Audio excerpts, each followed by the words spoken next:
ընկերներ, միջև Տաթևը կմոտենա, ես կարդամ այս պահին արդեն մնացած հաջորդ ելույթ ունեցողների անունները, կխնդրեմ, եթե բացակա կամ անձ կա, որը չի ուզում ելույթ ունենա, խնդրեմ նշումներ կատարեք։ Հրանտ Մելիք Շահնազարյան, Վարդուհի Սարգսյան, Հայկ Նահապետյան, Մանուել Մանուկյան, Արմեն Հարությունյան, Նանե Կարապետյան, Էդվարդ Օհանյան, Գոր Սարգսյան, Սելա Հունանյան,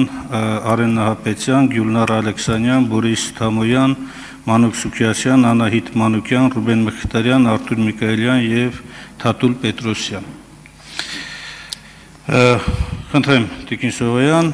նախապատրաստվի Հրանտ Մելիք Շահնազարյան։ Շնորհակալ եմ, հակիրճ կլինեմ, ներկայանամ Տաթևիկ Սողոյան, ներկայումս քաղբանտարկյալներ Լիդիա Մանթաշյանի, Բագրատ Սրբազանի և նաև տնային կալանքի տակ գտնվող Արսեն Ղուկասյանի պաշտպանն եմ։ Այստեղ իրավական շատ գնահատականներ գործընկերներս տվեցին, ով է քաղբանտարկյալ եւ այլն, բայց այսօր ես չեմ խոսի այդ դրա մասին, դրա առիթները առանձին սեմինարների առնչությամբ կամ առանձին աշխատանքային խմբեր քննարկումների ժամանակ կունենանք։ Ես կուզեմ այլ դիտանկյունից նայել հարցը, վերադառնալով մեր 18 արդարների գործին, խոսքս ուղղելով միջազգային գործընկերներին։ Մեր Հայաստանի Հանրապետությունում ներկա քաղբանտարկյալների մի ծանրակշիռ մասի հետապնդումը ծաղրանք է իհարկե ազատ խոսքի նկատմամբ և քաղաքական գործունեության մասնակցելու իրավունքի նկատմամբ։ Բայց 18 արդարների գործը ծաղր է համաշխարհային հակաահաբեկչական պայքարի դեմ։ Նյու Յորքի ահաբեկչությունից մինչև Մումբայ և Մոսկվա, սա անարգանք է ահաբեկչության բոլոր զոհերի և այն երկրների նկատմամբ, որոնք տուժել են ահաբեկչությունից կամ միավորել են իրենց ջանքերը ահաբեկչության կանխարգելման համար։ Սրբազանի կեցավայրից առգրավված ամրանների նմուշները, մետաղյա ծողերը, Լիդիա Մանթաշյանի նոթատետրը, Արման Ալեքսանյանի ձվածեղ պատրաստելու վիդեոն, այդ ծաղրանքի ապացույցն են և ոչ երբեք ահաբեկչության։ Ու քանի խոսեցի ծաղրանքից, խոսքս ուզում եմ ուղղել քաղաքական հետապնդումների պատվերը իրականացնող իրավապահներին։ Լավ, որն է ձեր սահմանը, որ հրամանն է, որ չեք կատարի։ Խոսքս ուզում եմ ուղղել այն մարդուն, ով ձվածեղ պատրաստելու վիդեոն կադր առ կադր արձանագրել է։ Դուք ամենայն հավանականությամբ բարձրագույն իրավաբանական կրթություն ունեցող սպա եք։ Լավ, ամոթ չի։ Խոսքս ուզում եմ ուղղել քաղաքական պատվերը իջացնողներին։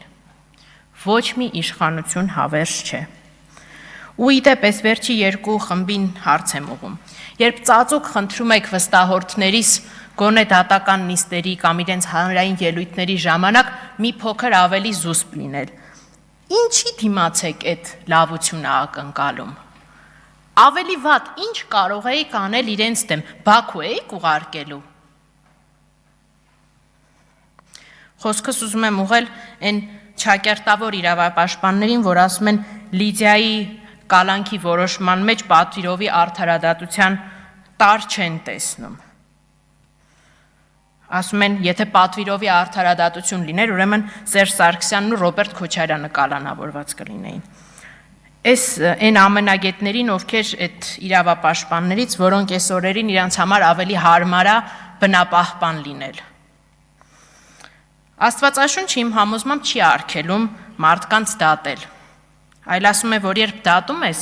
պատրաստ եղիր, որ նույն ձևով էլ քեզ են դատելու։ Ուրեմն այդ իրավապաշտպաններին ասում եմ, որ պատրաստ եղեք, որ նույն երկակի ստանդարտներով, որ այսօր դատում եք, դուք էլ եք այդպես դատվելու։ Չնայած չգիտեմ, Աստծուն հավատում եք, թե չէ։ Ու վերադառնալով Լիդիայի կալանքին, ուզում եմ շնորհակալություն հայտնել բոլորին, ովքեր այսօր հնչեցրեցին Լիդիայի անունը, շնորհակալություն հայտնել դրսում նստածույց անող այն մարդկանց, ովքեր չճանաչելով Լիդիային, սկսել են այս ակցիան։ Բոլորին, ովքեր այս անարդարության մասին խոսել են, շնորհակալ եմ իմ և Լիդիայի անունից։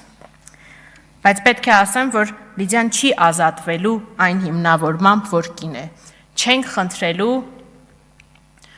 որևէ առողջական կամ սոցիալական հիմնավորումներով Լիդիային ազատել կալանքից։ Լիդիան ազատվելու է, որովհետև անմեղ է։